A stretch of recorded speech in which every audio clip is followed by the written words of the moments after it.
What is going on, guys? Welcome back to the channel. Today, as you could read by the title, of course, we're going to be doing a tachometer install on the Mini Jeep. The tach only cost me about 23 bucks, shipped to my door from Amazon. I'll link it down below for you guys. I'm going to be doing a how-to video today, how to install it, where to mount it. I mean, the possibilities are endless on where you want to mount these things, but I'll show you where I'm going to mount mine. But before we get rolling on this thing, if you guys could do me a favor, please smash that subscribe button, just so I can help build my channel a little bit and help deliver more content for you guys. So let's head over to the Jeep. All right, show you what I got here. I already unboxed it. So this is what comes in the package here.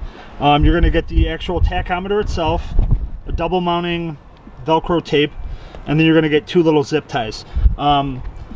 I went ahead and already pre-stripped the wires. I did test it beforehand. You don't need to strip them, but this just helps wrap it around the spark plug wire a little bit. I also recommend getting some black tape and of course a drill to drill your hole where you're mounting it at. So when you get down to this point, you're going to want to figure out where you're going to want to mount this thing at. I chose to mount mine, or I'm choosing to mount mine, right above the steering column here. Gives it a nice field of view here. I mean, you guys can mount it over here. I know on the Thunderbirds, this is all different and whatnot, but on the Coolster version, there is an opening right here, so I'm going to mount mine right here. It does come with the Velcro. One side does have an opening, so you want to stick that to the back side of it, so you could access the battery here. And then, of course, this piece is going to mount to whatever you're sticking it to. Okay, so I already went ahead and stuck the Velcro where I want it to be.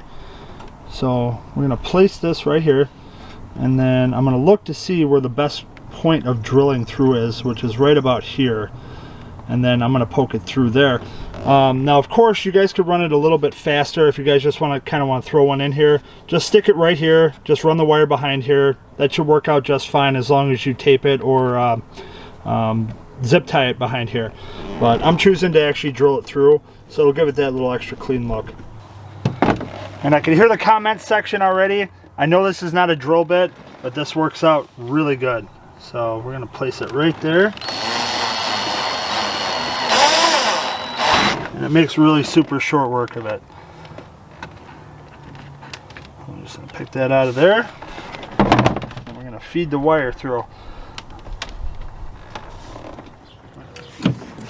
Alright, so now we just got to reach behind here, pull those wires through. Wrap it a little bit. It gives that really nice clean look that I was after. Makes it almost look factory. So now on to the easy part. Let's just run it into the engine bay, and I'll show you guys where to attach it. So on these, running wires is a absolute breeze. I mean, it's completely wide open. You just kind of got a feel for them. Easily just pull right through. Nothing to it. So then what we're going to do is we're going to route it around here. I'm going to go behind the fuel tank on this side, because the spark plug wire that we're after is actually right over here. So this is the one we're going to be wrapping the wire around, and then we're going to run it up along here, kind of tuck it real nice and neat. Alright guys, so once you get into the engine bay here, you're going to want to take your wires and wrap them around the actual spark plug wire. You're going to want to do this about 5 times, and then I'm going to run some tape around it to keep it really secure.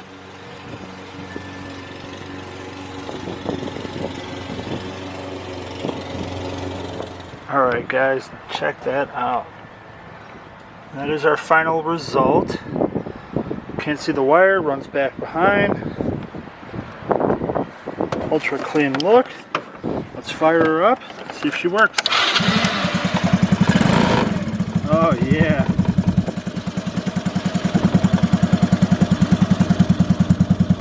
That is awesome.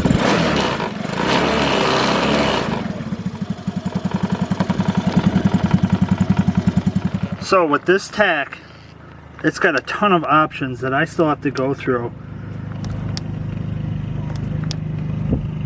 It's got max RPM. You could set a limit, it'll flash right at you. But I'm gonna have to play with that and then get back to you guys on how it works. Also, it keeps track of service hours as well. So While I'm on this topic, I get a lot of questions on my speedometer.